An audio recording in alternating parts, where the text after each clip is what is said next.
Okay, the last problem we were looking at biaxial stress, meaning just the x and just the y direction, no shear.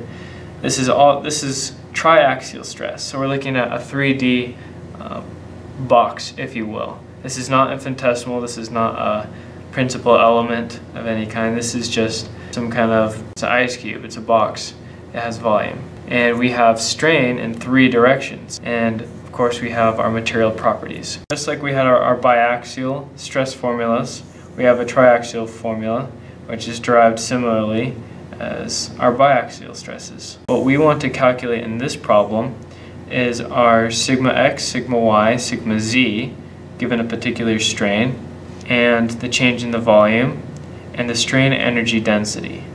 So let's go into that. So these are our strains in our 3 directions. It's getting bigger in the x and y direction, but it's getting smaller in the z direction, oriented as my picture shows. I have pre-written my formulas. For this first part, it's just plugging and chugging. So let's go and do that.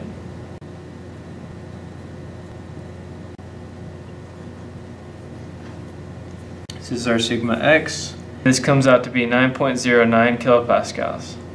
Sigma y is going to have the exact same numbers because it's just sigma x and sigma y at trade places, and those happen to be the same values. 9.09 kilopascals. Sigma z, however, changes a little bit more, so we have to calculate that. And sigma z comes out to be negative 18.2 kilopascals. The next thing that we were looking for is the change in volume.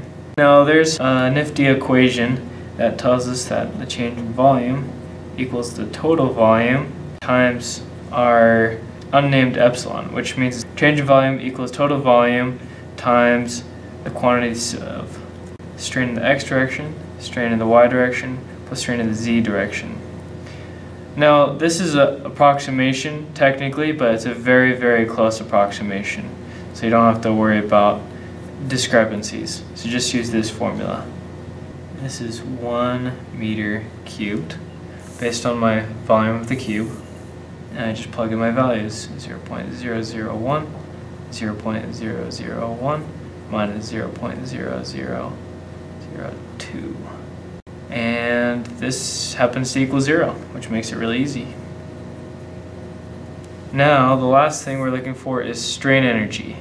Strain energy, if you recall, is energy divided by total volume.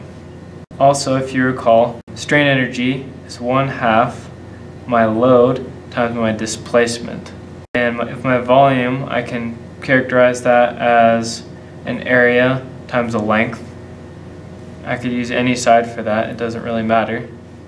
Then I can replace this with 1/2. A load over an area is a stress. A delta over L is a strain. So now we have an easy formula for strain energy density. So what this looks like in 3 directions is sigma x, epsilon x, sigma y, epsilon y, plus sigma z, epsilon z.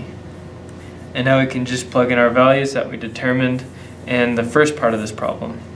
1/2 our sigma x was 9.09 times our strain of x, which is 0.0001. Same thing for our sigma y and epsilon y, same values.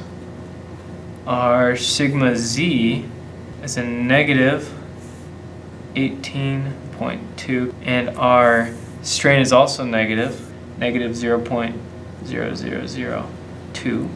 Now we just have to add this all together. So our strain energy density comes out to be 5.455 pascals, or Newton per meter squared. But let's make sense of these units real quick, because I thought energy was supposed to be Newton meters. It's a force times a distance, right? Well, keep in mind that this is strain energy density. Density referring to the fact that it's divided by volume.